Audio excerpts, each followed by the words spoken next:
আওয়ামী লীগ ভারতে যাওয়ার সুযোগ পেলেও অভ্যুত্থানের পর যারা চাঁদাবাজি সিন্ডিকেট করছেন তারা পালাতে পারবেন না। পদযাত্রা কর্মসূচিতে অংশ নিয়ে কথা বলেছেন এনসিপি নেতারা। এদিকে অভ্যুত্থানে নেতৃত্বদানকারীদের সুরক্ষা দিতে ব্যর্থ হলে সাধারণের নিরাপত্তা কোথায়, কিভাবে সুষ্ঠু নির্বাচন সম্ভব হবে, এমন প্রশ্ন তুলেছেন দলটির আহ্বায়ক নাহিদ ইসলাম। পদযাত্রা কর্মসূচির তৃতীয় দিনে নীলফামারী চৌরাঙ্গী মোড় ও সৈয়দপুরের কর্মসূচি শেষ করে বৃহস্পতিবার বিকেলে পঞ্চগড়ের দেবীগঞ্জ, বোদা ও শহরের প্রাণকেন্দ্রে পদযাত্রা করে এনসিপি। পরে সন্ধ্যায় শেরেবাংলা চত্বরে সমাবেশে যোগ দেয় নেতারা।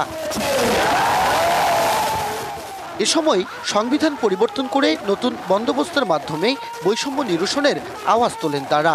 আপনাদের সন্তানদেরকে এই রাষ্ট্রের ব্যবস্থা খুন করছে, 1 বছরও হয় নাই। ওই বাংলাদেশে আমরা আর যাব না, এবং সেই জন্য আমাদের সংবিধানে যা যা পরিবর্তন করা প্রয়োজন, আইনে যা যা পরিবর্তন করা প্রয়োজন, প্রতিষ্ঠানে যা যা পরিবর্তন করা প্রয়োজন, সবই আমরা করব। সামনের দিন হবে পরিবর্তনের। সেই পরিবর্তনের সুযোগ সুফল যদি আপনাদেরকে গ্রহণ করতে হয়, তাহলে পরিবর্তিত নেতৃত্বের হাতে আপনারা ক্ষমতা অর্পণ করতে হবে। শরীরের শেষ রক্তবিন্দু থাকা পর্যন্ত বাংলাদেশকে রক্ষার কথা জানান মুখ্য সমন্বয়ক নাসির উদ্দিন পাটোয়ারি। উচ্চ কক্ষ পিয়ারের ক্ষেত্রে এনসিপি 1 বিন্দু ছাড় দিবে না। বাংলাদেশের বর্ডারে মানুষ কেন একটি কাক পক্ষী যদি আর ঢুকানোর চেষ্টা করা হয়, পঞ্চগড়বাসী বর্ডারে গিয়ে নতুন ভাবে মানচিত্র তৈরি করবে। দলের মুখ্য সংগঠক হাসনাত আব্দুল্লাহ বলেন, মধ্যরাতের নির্বাচন করা প্রশাসনের সংস্কার না করে আর কোনো নির্বাচন নয়। আওয়াজ তোলেন চাঁদাবাজি, দখলদারিত্ব ও সিন্ডিকেটের বিরুদ্ধে। আমরা দেখেছি চাঁদাবাজি অব্যাহত রয়েছে, পাথর শ্রমিকদের নিয়ে সিন্ডিকেট অব্যাহত রয়েছে।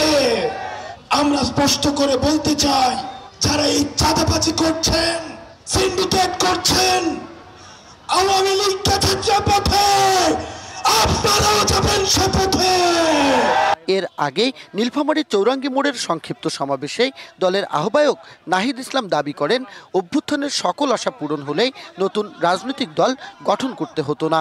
জাতীয় নাগরিক পার্টির কার্যালয়ের সামনে ককটেল বিস্ফোরণ করা হয়েছে।